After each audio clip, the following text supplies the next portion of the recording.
Bienvenidos a Epic Media, donde podréis encontrar interesantes podcasts relacionados con diferentes temas del intervencionismo cardíaco. Esperamos que os gusten. Hola a todos, bienvenidos a Epic Media.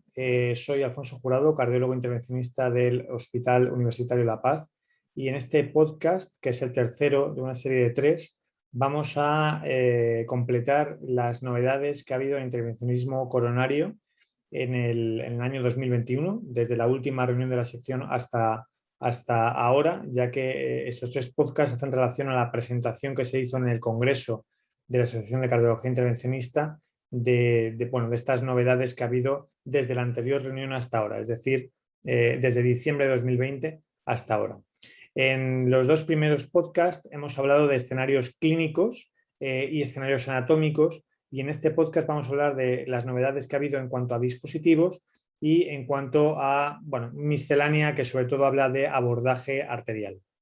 En cuanto a dispositivos, sigue habiendo comparaciones entre stents farmacoactivos y convencionales, en este caso en un metaanálisis en vasos grandes, en vasos de más o igual de 3 milímetros de diámetro. Son 8 estudios aleatorizados en el que compara stents convencionales con stents farmacoactivos, 4 de los estudios con stents farmacoactivos de primera generación, 3 de ellos stents de segunda generación y 1 con ambos. Y se vio que los stents de segunda generación tienen una menor tasa de muerte por todas las causas, TLR, y infarto de miocardio comparado con los BMS, y no hubo diferencias significativas en cuanto a los BMS y los stents farmacoactivos de primera generación. Una de las comparaciones más repetidas es las de polímero biodegradable contra polímero permanente. Hay multitud de estudios en este último año en este sentido. Por supuesto, no vamos a entrar en todos, pero os voy a traer 2 para que veáis que la controversia sigue ahí. Uno de ellos es el estudio a 2 años de Biostemi, que fue publicado por Pilgrim y colaboradores en JACC Cardiovascular Interventions en marzo del 2021, y compara 649 pacientes en que se implantó un stent liberador de sirolimus con polímero bioabsorbible contra 651 pacientes en los que se implantó un stent liberador de verolimus con polímero permanente en el contexto del STEMI. Y se ve que a los 2 años Orsiro, el stent de polímero bioabsorbible, tiene una tasa de fallo de la lesión tratada del 5,1% contra un 8,1% del Science, polímero permanente, sobre todo derivada por una menor necesidad de nueva revascularización clínicamente indicada. No hubo diferencias en cuanto a muerte cardíaca, infarto relacionado con el vaso tratado o trombosis de stent. Por otro lado, os traigo los resultados a 5 años del estudio I Love It 2, en el que es un estudio de no inferioridad, 2.737 pacientes aleatorizados en una relación 2:1 a implantarse un stent liberador de sirolimus con polímero bioabsorbible o polímero permanente.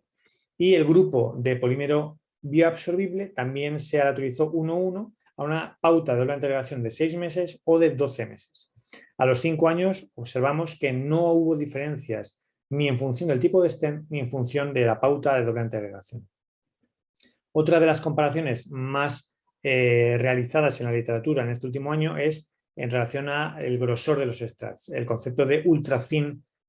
strat stents, ¿no? Y pues os traigo este estudio interesante desde mi punto de vista, publicado por Matt Daban y colaboradores en el European Heart Journal en julio del 21, en el que nos habla de los resultados a largo plazo de los stents ultrafinos comparados con stents de segunda generación farmacoactivos no ultrafinos, considerando ultrafinos por debajo, el STRAT por debajo o igual de 70 micras. Son 16 estudios aleatorizados, 20.701 pacientes con una media de seguimiento de 2,5 años, en el que el stent farmacoactivo ultrafino redujo el TLF, el fallo de la lesión tratada, en un 15%, sobre todo derivado de una menor necesidad de TLR clínicamente indicada. No hubo diferencias en infarto de miocardio, trombosis de stent o mortalidad cardíaca o total. También es interesante, combinando el concepto de polímero bioabsorbible contra permanente y de stent ultrafino contra no ultrafino, este análisis que se hizo en JACC Cardiovascular Interventions en diciembre del 20, publicado por Taglieri y colaboradores, en el que se combinan los datos de 79 estudios, 99.039 pacientes, en el que compara 10 stents farmacoactivos 4 de ellos o 5 con una mayor evidencia numérica en cuanto a la comparación: Orsiro, Science, Novorio, Biomatrix y Resolute, y se ve que el fallo de la lesión tratada a un año es menor en el stent Orsiro, que combina polímero bioabsorbible y strat ultra fino, que con el resto. Entre los demás no hubo diferencias. Esta diferencia a favor de Orsiro a un año se difumina cuando el seguimiento es a mayor plazo. Y bueno, pasando ya de los polímeros y del estrato ultrafino, pasamos a una palabra rápida de las plataformas bioabsorbibles, porque también ha habido estudios en este sentido, y os traigo pues una pincelada del Absorb2 a 5 años, publicado en Neurointervention en diciembre del 20 por Onuma y colaboradores, y básicamente viene a decir que cuando el seguimiento es largo, entre el cuarto y el quinto año, no hay más trombosis muy tardías de stents, que es algo que nos preocupaba de esta plataforma, probablemente porque ya desaparece pues la plataforma, ¿no? Y bueno, dejando ya los dispositivos, pues os traigo algunas otras evidencias en un misceláneo, sobre todo de acceso arterial. Me ha parecido interesante este artículo publicado por Gragnano y colaboradores en JACC Cardiovascular Interventions en febrero del 21, que nos habla del impacto del crossover de radial femoral en el síndrome coronario agudo. El crossover de radial femoral se observó en el 4,4% de los pacientes, de femoral a radial en el 2,6%, y se ve que no hubo diferencias significativas en los endpoints clínicos en cuanto a el abordaje radial exitoso o el crossover de radial femoral. Sin embargo, cuando nos centramos en los sangrados, la ventaja que tiene el acceso radial se pierde cuando hacemos crossover a la arteria femoral. También ha sido el año de mayor evidencia relacionada con el abordaje radial distal. Os traigo 2 trabajos, publicado por Yaowan Lin y colaboradores en Journal of Interventional Cardiology, que es un estudio aleatorizado de 900 pacientes consecutivos a abordaje radial distal o convencional, y se ve que hay una reducción del tiempo que se precisa de compresión radial tras el procedimiento, más o menos en 1 hora, a favor de 1 hora menos en el abordaje radial distal, sangrado menor en el punto de acceso y una menor tasa de oclusión de la arteria radial cuando hacemos abordaje radial distal. Un estudio diseñado específicamente para este último aspecto es el publicado por Gering, Leith y colaboradores en JACC Cardiovascular Interventions en febrero del 21, en el que pues bueno, se hace Doppler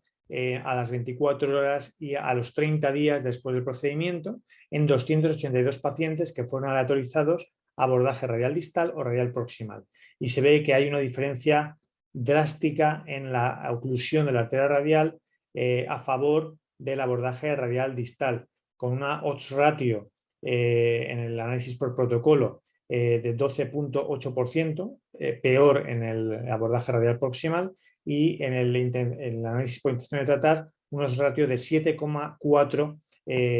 peor en el abordaje radial proximal, como veníamos diciendo. Es decir, que probablemente este acceso pues, se generalice. Y por último, pues un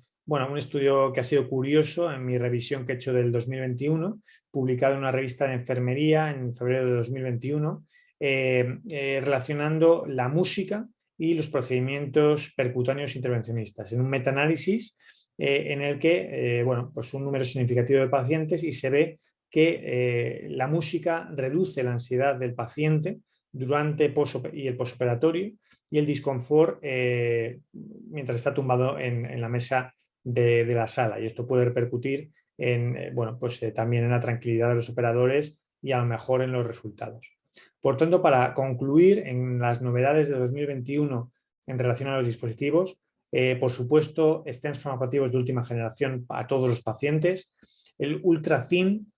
strat stents pueden ser el gold estándar para el global de los pacientes, quizá en algunos escenarios concretos como lesiones muy calcificadas, que se necesite mucha fuerza radial,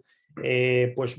algún otro diseño tenga alguna ventaja, pero como generalidad, ultracin tiene mucha evidencia de que puede ser la mejor plataforma. Y luego pues sigue el debate abierto entre polímero biodegradable y polímero permanente. Y en cuanto a estos estudios que hemos comentado del acceso, el acceso radial tiene ventajas demostradísimas,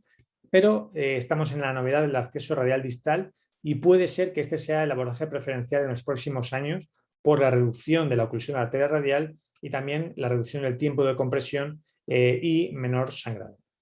Muchas gracias por estar con nosotros en Epic Media. Nos vemos en el próximo podcast. Un saludo. Muchas gracias. Os esperamos en el próximo podcast en Epic Media.